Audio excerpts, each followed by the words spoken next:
Assalomu alaykum hammaga. Biza Xudo xolasa navbatdagi Ko'mirqat Yo'ldidinov xonadonimizga keldik. Bu xonadonimiz Yangi bozor Shirin Qo'ng'iroqda ekan. Sohil bo'yi ko'chasi 14-uyga keldik. Bu xonadonimiz bizga bir hafta 10 kun oldin murojaat etdi. Bugun bitirib topshirdik. Bu xonadonimizga inishoningdan panelli batareyalarni chiroylatib akkuratni etib qo'yib berdik. Kim shuningdek xizmatlar kerak bo'lsa, pastdan nomerlarimiz qo'yamiz, bog'lanaverasizlar. Shu yerdan yurtdoshlarimiz like bilan podpiskalaringizni ayamanglar. Endi bu joyimiz remont bo'lib ketgan, alashtirmaysizlar. Shu yerdan yurtdoshlarimiz like bilan podpiskalaringizni ayamanglar. Bu xonadonimizga noviki ketgan bo'lsa, hamma o'zlarimiz bilan keldik, lekin o'zimda podach turbalari bor ekan. O'zindagi bar vajlarni o'zina ishlatib berdik, qolgan vajlarni o'zlarimizdan ishlatib berdik. Bizdan ishlangan vajlar 25lik turba 70 metr ishlandi. Asosiy mo'riliq turba, o'zinda podach turbalari ishlandi, bo'ldi. Bu xonadonimizga 25,5 million so'm pul chiqdi. Hamma vaji shuni ichinde. Yine görüp tursalar bu xonadonimizga 7 yera batareya qo'yildi. Xudo xolasa qo'ldan kelgancha akkuratni etib ishladik. Yine shunda tabiina yine içanlarım görüp tursalar qo'ldan kelgancha shikast yedirmay qoldi. Hozir uy egasidan bir og'iz gaplatib o'tamiz.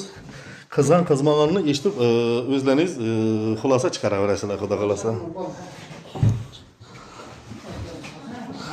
Yine görüp tursalar bu oxirgi tochkasi yine shu ko'rib turganlaringiz yine oxirgi tochkasi yine. Hozir sizlarga endi kotyollarimizni ham ko'rsatib o'tamiz. Bu yoqda uy egasi ag'a hamma batareya ko'nglingizda endi qizdimi? Assalomu alaykum hammaga. Etken işlerimiz makul ahir, doğru mu? Yeni şu atablığına 1 yilgacha garantiya, no kamisi bo'lsa bemalol murojaat etaverasiz. Ham yeringiz qizdi, ko'nglingizdan bo'ldi ahir. Esaga işi aytganimdan 1 yilgacha meni hisobimda turadi. Nelerden hammasidan memnunmisiz? Hammasidan ustalarimiz ham azar bermay ishladi ahir. Avvalam ishlagan bo'lib jamg'arlardik. Ajoyib. Yine görüp tursalar ham yurtlar, xudo xolasa yine artgan materyallarni hammasini qaytarib o'zim bilan olib ketaman. Ishlangan materiallarni palonatib olishlar. Endi sizlar bilan o'zlaringiz ishlab chiqartirgan kotyolni ko'rsatib o'tsam, kotyolima yana shundan ozroq o'din yoqqan ekanlar.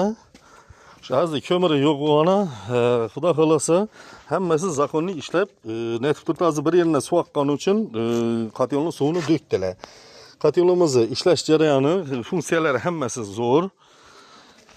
Görüp turganlaringizdek nasoslarni ham qo'yib, yine qo'ldan kelgancha akkuratni etib ishladik yine.